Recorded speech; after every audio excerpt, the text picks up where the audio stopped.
Alright, today we're going to look at another gas law, which is Avogadro's gas law. We've looked at Boyle's law, we've looked at Charles' law.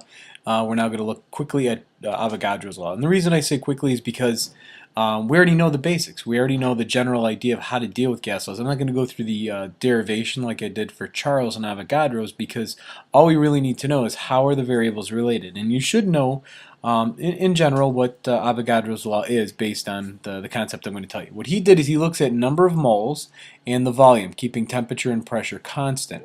So essentially, if you have a gas in a container, you got this gas kind of in this container, and I put more gas into it, that's what moles are. Moles are the amount of gas that's put in. So I add more gas, right? More gas is added to the container. Well, if I put more particles in, it's going to collide more with the container. It's going to cause the container to expand and get larger, right? You know this anytime you've filled up a bicycle tire with air, or if you filled your car tire with air, you're putting more air into the container, the volume is going to increase. So there's a direct proportionality between the amount of gas that you put in the container and the volume of the container. Okay, that's pretty much Avogadro's law.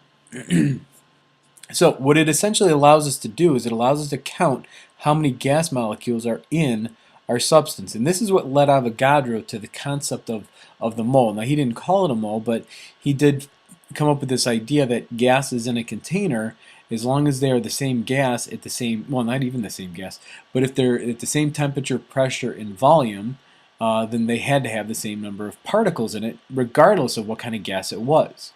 Okay, now this is something called molar volume. This will be a little more useful when we get into gas stoichiometry, and actually I'm not a big fan of molar volume, but the idea is that if we have 1 mole of gas, which is considered an ideal gas, and I'm going to define that in the next unit when we talk about ideal gases, we'll have a volume equal to 22.4 liters whenever we have 1 mole. Okay, so if we have 1 mole of gas, we're going to have a volume equal to 22.4 liters is what this molar volume means.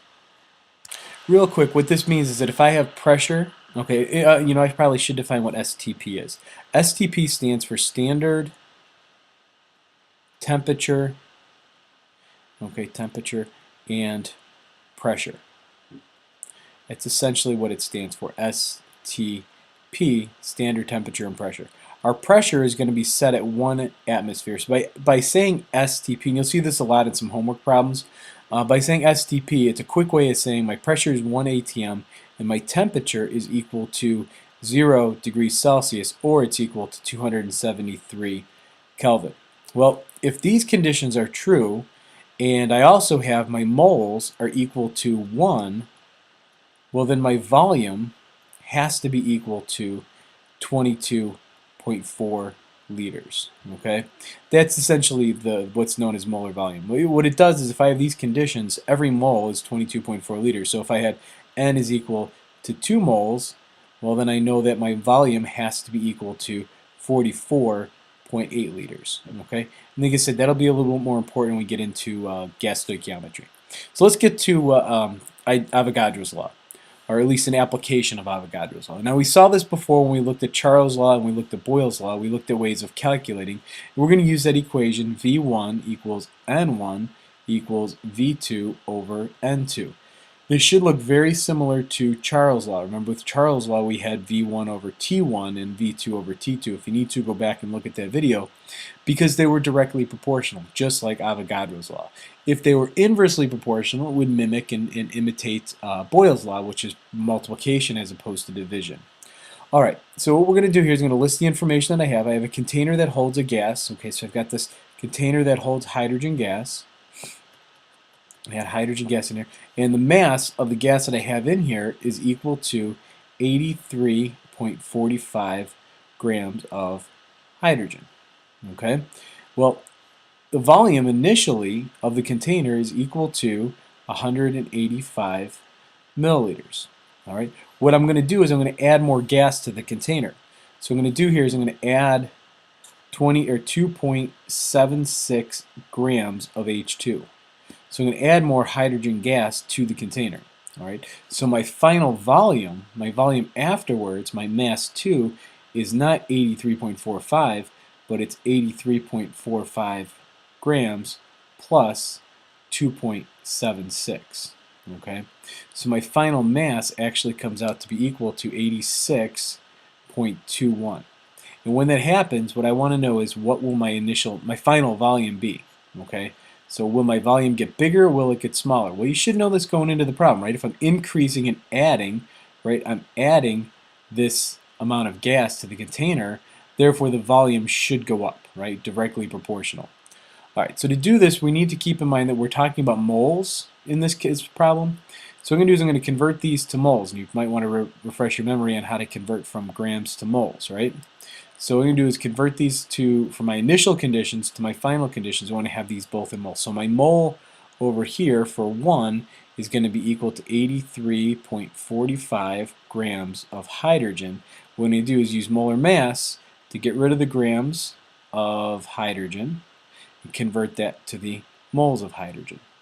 So that would be equal to 41.32 moles of hydrogen. Okay, so I've got my moles of hydrogen. My final moles of hydrogen that I'm going to have, okay, final moles of hydrogen will be equal to 86.21 grams of hydrogen. Again, 2.02 grams of hydrogen on the bottom for every 1 mole of hydrogen. In this case, when I do this calculation, I end up with 42.68 moles of hydrogen.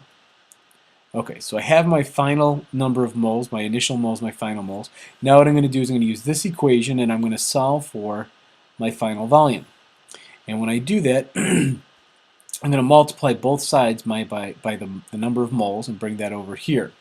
So my equation that I'm going to use for this is going to be V2 is equal to V1 N2 over N1.